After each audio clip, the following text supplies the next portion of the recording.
پاتې زړونو بېرته کور ته واستولو. موږ له نړیوالو څخه غواړو چې د دې پر ضد غږ پورته کړي او زموږ مکتبونه بېرته شروع کړي.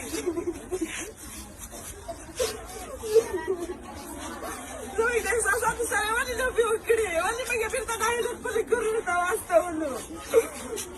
موږ ورته ځایل موږ یو مظلوم قشر یو ښځې یو. ولې له موږ سره داسې وکړل؟ ولې موږ په پاتې زړونو بېرته کور ته واستولو؟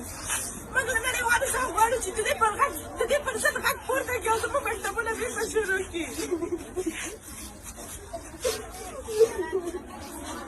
زموږ د احساساتو سره ولې لوبې وکړې؟ ولې موږ یې بېرته ناهیله خپلو کورونو ته واستولو؟ موږ ورته ځایل موږ یو مظلوم قشر یو ښځې یو. ولې له موږ سره داسې وکړل؟ ولې موږ په پاتې زړونو بېرته کور ته واستولو؟ موږ له نړیوالو څخه غواړو چې د دې پر دیروز خبر شنیدم خیلی خوشایند بود برام، به خدا اشک ریختم، اما امروز خیلی جگر خود شدم.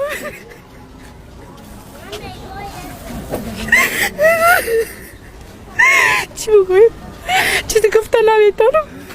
چی کنیم کتازیا؟ چی بگویم دیگه؟ چی کنیم؟ ما هم دختر هستیم، ما هم از افغانستان هستیم، ما هم بشر هستیم، انسان هستیم، چرا ما مکتب نریم؟ قلبم خون گریه میکنه. تا چی وقت؟ او سال 3 سال است ما درش خندید میکنیم. 180 روز شد ما مکتب نرفتیم. چرا؟ چی گناه داریم؟ تمام زنای افغانستان اینا بگیره شد.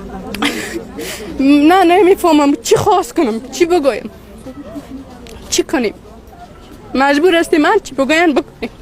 از امارات اسلامی خواهش ممی است که لطفاً مکاتب دوباره شروع کنیم.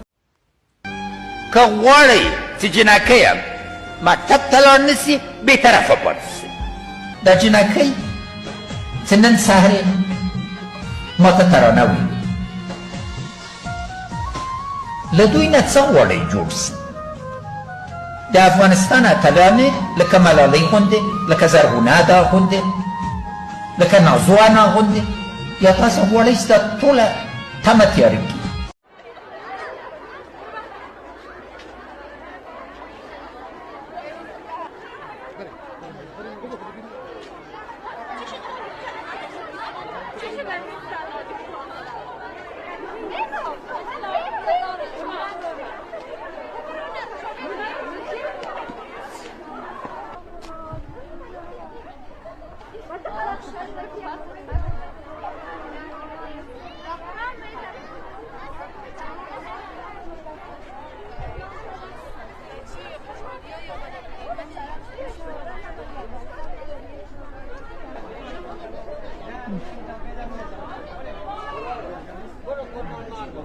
Go ahead.